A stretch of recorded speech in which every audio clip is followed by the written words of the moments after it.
We are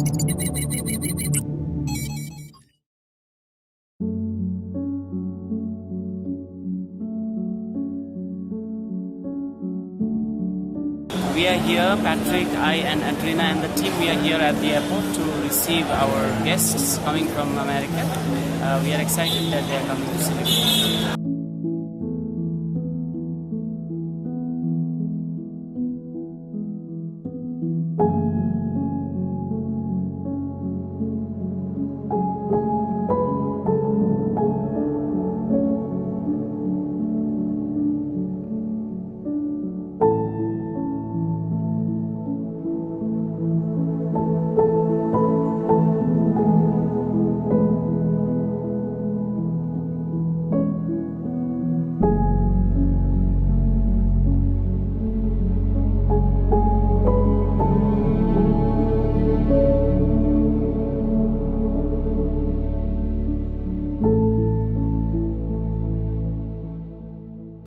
We have always wanted to play a more active role in engaging with tourists who come from different parts of the world, from different backgrounds.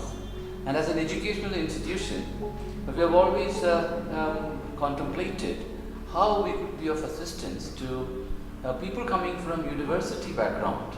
And such an opportunity came by when we were approached by some program coordination team from the US whether we could facilitate them when they are here in Darjeeling.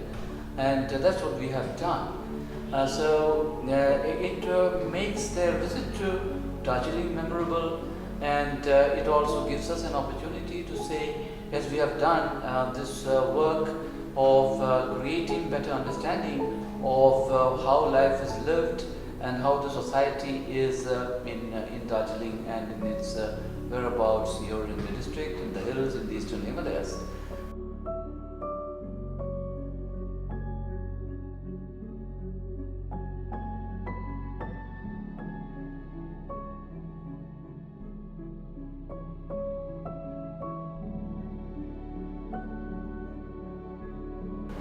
I had always heard about Darjeeling growing up, you know, the place of tea. And I know that this was a hill station that the British came. So it has a kind of a romance to it. But later I also learned about how there were many religions all here in the eastern Himalaya mountains. And that this was a place where there was a lot of interaction amongst the groups. So this could be a unique place to have people come from afar and learn about interreligious relations in an Indian context. Around Christmas time, I came here met with Father George, and we discussed how we could organize a program at the Salesian College, which has been a center for interreligious dialogue for a long time. And we hope that many more students in the future will come here. Students of these teachers that will find their way up to this mountain and to meet with Indian people from the region and to explore the potential for interreligious dialogue. I've been really impressed by the incredible ethnic diversity, the number of different ethnic groups, and also the religious diversity that you can find here. So I think that this is a real microcosm of all of the diversity that one can find in India in terms of the different cultures and religions. Wonderful spending the last couple of days here. I think what I found most interesting was hearing some of the speakers talking about how the universities have been developing. In particular, I was very interested to find out that there's a stronger emphasis on participation within the university environment and how that's going to change how education takes place in not just Darjeeling but all of India. Well, when I look at the overall experience, in trying to categorize what this experience has been like for me, I've categorized it in three different areas. Research, relationships and results. But I'll start with the relationships first because they have been so wonderful. We have been treated so well in each of the stops that we've made throughout India. We've established, I think, wonderful relationships that I will continue with faculty members, with our hosts at the different institutions, and with the students. The ability to just be in the space and take in my body what that experience feels like. And then be able to talk to students, hopefully bring some students, that's invaluable, I think. Coming to the hills, this part of the Himalayas, was quite exciting for me. It's, as you're well aware, it's quite breathtaking, the scenery, when the fog is not there. But I was very, very pleased to be able to go running in the early mornings and see the scenery as the sun comes up and as people are getting ready with their morning routines.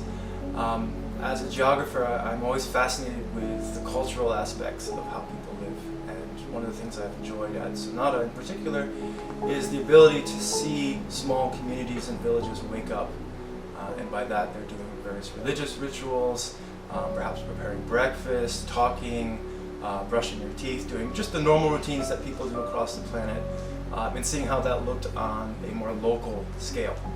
The first day we heard probably more than we needed to hear, but these sort of interesting discussions of the Lepcha group and the indigenous religions and sort of transformations from animism into Buddhism and then conversions into Christianity, and then also the sort of mixings individually and within a family that people borrow from the different religions. And it might be more complicated in reality, but it gave this wonderful frame through which I was then able to understand the places that we saw. So coming to India, on one hand, is a dream. I've always been interested in India, Indian culture, Indian literature, Indian food, of course. But on the other hand, it's also an excellent chance to observe how a very different place deals with diversity, cultural, linguistic, ethnic diversity.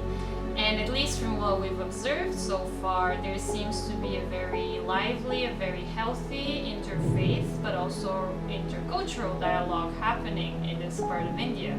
I had a very in-depth conversation with Peter, talking about philosophy, and we explored a lot of different theological positions. So I really see the power of religion. I know it sounds very trite, but it does, it shines through. I was impressed with that. I've seen Darjeeling from a distance, and you can see the topography and the elevation, but actually entering into those spaces was quite a unique experience. I was very impressed with the railway and the railway stations, and I was thinking what feat of engineering it was to build something so high up. I was really impressed with the two churches in Kalimpong. So we saw one that was really geared towards the Lepcha people. I found that to be really a unique and interesting place. I think one of the most inspirational places I visited was the tomb of Mother Teresa. Just approaching her tomb and the location, we had to go down a small alley. It wasn't a grand scale, elaborate building. It was a very small, simple place. I have admired and adored the work of Mother Teresa for many years, and I never thought or imagined in my lifetime that I would ever get the opportunity to actually visit the tomb of Mother Teresa. So I was in awe, and I was numb, and I was joyous, and I was incredulous, and I had a number of really mixed feelings being there because of the many things that she has done for so many people, and the global impact that she has had and for her to be resting in a place that if you walked too quickly past the street, you would miss it. And I just thought that what a wonderful way for such a glorious woman to come into the world and leave such a huge impact, but not want an elaborate showing or an elaborate display of all of her works, but just a simple display because she considered herself a simple woman. And that, I would say, was probably one of the most impressive opportunities that I have had. The hills never end. When you look down, you see one cliff and you think that's where Sonada is, that was our destination. Then you realize that there's more of a hill further ahead. Then you see even that's not the end. So the visual ends, but when you reach the end of the visual, it still gives new vistas in front of you. And that is a uniqueness of the terrain. The diversity of identity here, because identity is such a hot and contested issue in the States, particularly in schools, and seeing these, both the importance of identity, the way that religion, ethnicity, and secular life, there are so many different ways of doing those, right? And holding those together or allowing them to fall apart.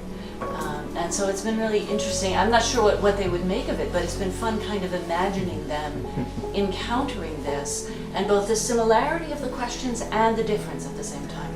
So if individuals can make choices, and those choices, irrespective of where we are located, transforms not only the one who makes a choice, but all those who come in contact. I think then creating opportunities, daring to,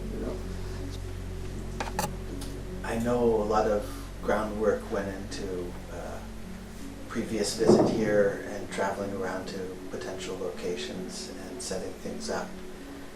I believe Father George is a very well-connected person and has friends in high places, let's say. Thanks to our hosts, because I know from experience it could be frustrating to even have relatives in your house for a few days or a week. I've really enjoyed staying at Salesian College and the Holy Cross Retreat Center, and being able to talk to the sisters was very nice and impacted me. But I'm so happy I get to know Father Paul, Father George, and everybody we met has been very, very kind to us, and we shall return. I'll be back. I should say thank you. We enjoyed it. It wasn't anything other than that.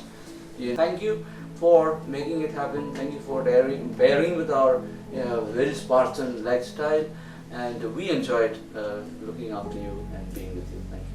Great. Thank you.